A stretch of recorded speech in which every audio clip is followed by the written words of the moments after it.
Hello, Music Multiverse listeners, and welcome to Beyond Your Radio's Unknown Sundays. It's time to talk about a band, artist, or something in the music multiverse that might be relatively unknown, missed, that our watchers, collectors, listeners might be interested in, a rabbit hole to go down, past or present. Please remember that this is an extension of beyondyourradio.com, the articles section listed there. So if you want the full detail written there by me and the links, they're there. This Sunday, it's a Canadian singer, songwriter who has, well, remained pretty much self-sufficient all of her music multiverse existence. She's toured with David Bowie. She's done covers from anyone from Def Leppard to Hall & Oates to Ozzy to Blur to Stone Temple Pilots. She's produced, been a bandmate on more one occasion, an author, and I do believe that some of her vocals are even on a Rob Zombie album. But we'll get into that. Who am I talking about? Who's the cool mom of two and a student at Miami University as she approaches the half-century mark? Oh, of course, she's Canadian. Emm Gryner on Unknown Sundays 2024. It was the end of the 90s. It was the end of the oxygen. For you and me, we were yet to be friends. It was a turn in your prog rock dream. Another encore make the team. It was the end of the 90s. It was the end of the oxygen. This is the line from Emm Gryner's piano solo album, 21st Century Ballads, and the song The Race. And for those of us that have been aware, following and enjoying the career of this solo performer, it seems like a fitting place to start at the end of the 90s. I had heard of Emm Gryner because of her victory in a songwriting contest on a Canadian radio station, which that victory allowed her the money to record an album. Now, little to my knowledge, she had already recorded prior to that, but that's a line I'm going to save until the end, along with a few other rarities as we get to the bottom of this. Wisdom Bus, which of course wound up on her original album called The Original Leap Year, was made from those funds. Didn't find its way into my collection until I was able to purchase her album from Sam the Record Man on Yonge Street in Toronto in 1998. If you don't know Sam the Record Man, there's an image for you. But we used to make many trips into Canada as the record stores there, and obviously to go see concerts there. It was lucky for me she had been signed to Mercury Records for her debut, Public, which was the more professional big label version of The Original Leap Year. And that's where the pop rock singer, songwriter, piano, keyboard, guitar, bassist, Emm Gryner enters my music multiverse with a 51-minute gem of a record that goes mostly unnoticed, even in Canada. But what it spawns from here is Emm Gryner on Unknown Sundays 2024. While I believe Public to be one of my top 50 albums by solo female artist ever, I could probably hazard a very quick guess that says that that would never even happen in Canada, that album would be considered in the top 50 in female. There's just way too many Canadians to fill that list, but I can honestly say that's to be true.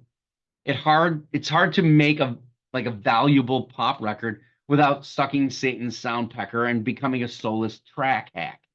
The sound on Public remains very honest to me to this date. The album could be put through today with a hint of remaster to hide the recording age of it and draw attention. Oh, wait a minute. She actually did that in 2006 with a dream pop concept called PVT. Well, I didn't know that. I'm not really one to go on people's websites that often. And apparently, when I was looking at the list of albums, I just like, wow, I thought I had everything. And apparently I didn't. So PVT, and yes, I downloaded it and explored it. Why can I comfortably say that this album is like the way it is and how it makes me feel? Emm Gryner is that kind of singer-songwriter. Engaging lyricist. She's cheese and quirk and required, honest and bleeding hard. And of course, the ability to wear it all on a sleeve. Yes, that's a song reference, but I'll let you get into that yourself. I mean, I can't do all the work for you here, can I? That's 20 albums. You'll find it. It's not always the best note, but it's the right note, to quote a hockey guy, considering we're talking about Canada. And that's what you need. Just ask other Canadians like Neil Young, Alanis Morissette, Avril Lavigne. She used the right note, the right voice, that confident solo, and her own recording label studio, which is Dead Daisy Records, to do what I consider some of the most interesting albums that range from that pop rock piano ballad to wicked covers, as in girl versions from 2001, and another couple I didn't even know existed until visiting the catalog, and most recently an ambient record, along with a full-on band and horn section in her latest album, which is called Business and Pleasure from 2023. Well, I hope it's a real band. No, it has to be. Come on. Okay, now that that's all out of the way, let's talk about her involvement with some very famous people. For someone who's in an Unknown Sunday here, that's kind of rare. First of all, she was able to tour as backup singer and keyboard player for David Bowie. I don't know how that happened or how it was arranged. I'm sure you can find it on the web. This is when she was 25 years old and already a sort of accomplished solo artist, because she's had, at that point, she had three records under her belt. One is a duplicate. What prompted her to do this? Well, when you get dropped from your record label, it allows you that time. The rock and roll education, as she calls it in some interviews, certainly left its mark on her and certainly offered her up a truly unique, generational, creative experience and a way for her to realize that she could basically survive how she wanted to in the record industry. Her voice was also lended to Rob Zombie's The Sinister Urge record, which I didn't find this out till many, many, many, many years later, finding out her brother was part of the production. Not to mention, she also dropped a solo record that year called Dead Relatives, and girl versions, which are covers that she made, and we'll get back to that in a little bit, came out in and around that same year. So very, very busy. Then three women from London, Ontario somehow connect due to a babysitting gig that happened 15 years ago. Emm Gryner approaches Dana Manning, who is a teacher, singer-songwriter, and guitarist and banjo player, as well as that babysitter, winds up joining forces with a violinist, Luke Bates, and then they become Trent Severn. Now, Trent Severn, this is a folk band that is strictly and utterly Canadian, using Canadian folklore, Canadian connections, and all of them add they add lyrical content to the album. They all sing and play the instruments. It's truly a remarkable 3-album stint that they put together. I think it's one of the best female folk bands ever in Canadian history. They actually also, when it's Canadian, when the first song off their debut album, self-titled, has the lyrical line, "Little bones in my stereo."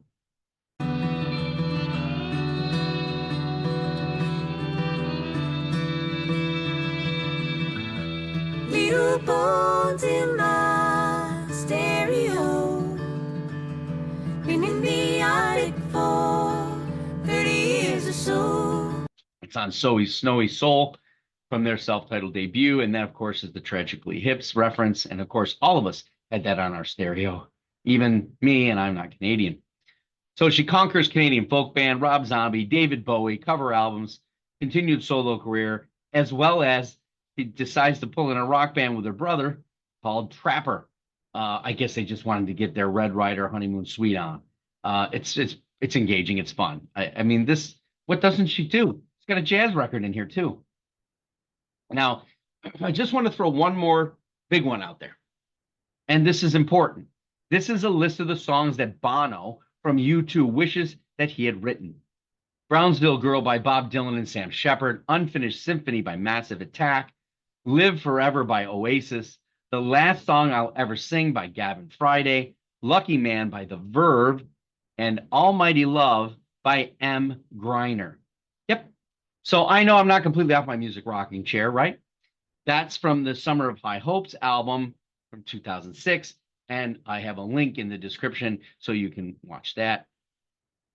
She has managed a career, family, and a love of nation and the business of music throughout her adult life.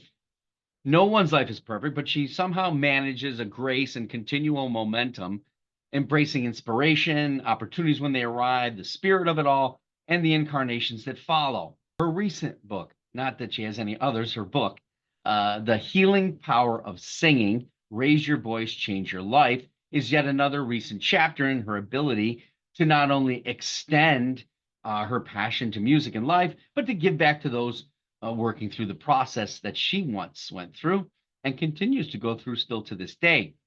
Now, I don't own the book, nor have I read it, just to be transparent. Remember, I'm not a musician, but someday perhaps I'll get through maybe a signed copy. We'll see. So not only the book, but she is now teaching the art as well as moving into coaching. And it doesn't appear to just be for the musicians of the world. No, she's doing this for managers and higher end people. So, hell, that link in that's called Work With Me on her website and hearing the reviews makes me wonder, well, if my own self-sabotage that's going on with the things I do would benefit from Emm's coaching. In the music multiverse, there are not too many examples of Miss Emm Gryner, the young, hope-filled winner of a radio station contest, well, David Bowie is a brand, a band member of David Bowie, a solo artist and entrepreneur, seems to be extremely approachable and a real-life human being. Perhaps that's why I'm still crafting a meal to music in hopes that she might be the first ever to want to appear at the dinner. But, a man can dream. Approachable? Yeah. I mean, come on. Here's Def Leppard after hearing her cover of Pour Some Sugar on Me. That many years later, when they're ready to do this recent record that they did called Drastic Symphonies, they decide to do her version instead of their own. And he sings with her on the record. That from just doing a cover album. I don't think that's happened to too many people, again, in the music business. To be fair to the Canadians who do know Emm Gryner, I struggled to write this for over 2 weeks. Starting the article, as well as finding the connections over the past 20 years of listening to her, it's difficult. It is not meant as disrespect to use the term unknown. As I have always wondered why she remained off Canada's radio, except for spurts like Chow Monday, which definitely is one of the best Monday written songs of all time. Pretty good plan by the lakeside, but real life comes like the weekday sun, and you end up burned like everyone. Chow Monday, you break my heart. There's a mountain the minute you start. Open the door, you can walk right through. Oh, Monday, I'm done with you. And her pop start in the late 90s. I mean, as an example, I saw Dana Manning. She opened for Holly McNarlin here in the States. And her pop start went on. I didn't see her in the US. I have no ability to catch her anywhere. I spent several years trying to find a proper venue to see her. But the closest one I ever came to, and I don't know if this is right in the same wheelhouse, but Niagara on the Lake at a cafe. And that just seemed odd to me to see someone in a cafe on a keyboard. Probably should have given her that moment anyway. It was a mistake on my part, but perhaps there are future dates coming. In my eyes, from across the border, Emm Gryner is the best kept secret in Canadian music. Albums in my collection by Emm Gryner, I'll let you know as we go through. There are 20 here. Her first album is And Distrust It in 1995. I don't have that record. Although I could have downloaded it today, I chose not to for some reason. The original Leap Year, which talked about. Public, 1998. That's where my collection starts. Science Fair, I have that in 1999. Dead Relatives in 2000, I have that record. Girl Versions, 2001. That's the cover record that actually has the Def Leppard cover on it. Fantastic. I have that. Asian Blue, 2002. I have this record. Songs of Love and Death. This is another covers album in 2005. The Great Lakes, 2005. I just downloaded that and listened to it today. It was also one of our album for today. PVT, which is the original reworking of the Public album, done in like a synth pop mentality. I just have that. I downloaded that today. Goddess from 2009. I have that. Gem and I is 2010. That is kind of a child's album and the birth of one of her children. Northern Gospel 2011, really good record, strong record. I have that one. Torrential from 2014, another solo record I have. 21st Century Ballads 2015, I have that, and that was actually one of my best 15 albums of 2015. Phonic, which I just downloaded today. I have not listened to it yet. I believe this to be another covers record, but I haven't gone through it all the way. Onarin 2016, that is the album that is strictly ambient. Only of Earth, Days of Games 2017. I do not have that record either. Just for You in 2020 has a pop sensibility to it, maybe a little going, sorry, that's jazz sensibility. It's a jazz recording. It's really well put together. I don't have that record either. And the recent Business and Pleasure, 2023. I don't have that. Trent Severn with Dana Manning, Emm Gryner, and Lindsay Bates. I think she was Lindsay Schindler at the time, maybe. Can't remember if her name changed. Trent Severn, 2012, Trillium in 2015, and Portage in 2017. I have all of those records. They're really fun if you like Canadian folk, really good, well-together folk, great harmonies. There's 2 EPs from her ballad rock band Trapper with her brother. One of them is in cassette only, so good luck finding that one. Then she did an album where she was a guest in the Cake Sale. That had Snow Patrol's Gary Lightbody. It had Lisa Hannigan on it, Damian Rice, Josh Ritter, Glenn Hansard, and members of Bell X1. And actually, they had Nina Persons of the Cardigans. So Emm has traveled in circles and has found her way throughout anything and everything. Did you know Emm Gryner? I know some Canadians will for sure. What's your impression? Hit me back. Talk to me. What did I miss? What gaps can you fill in?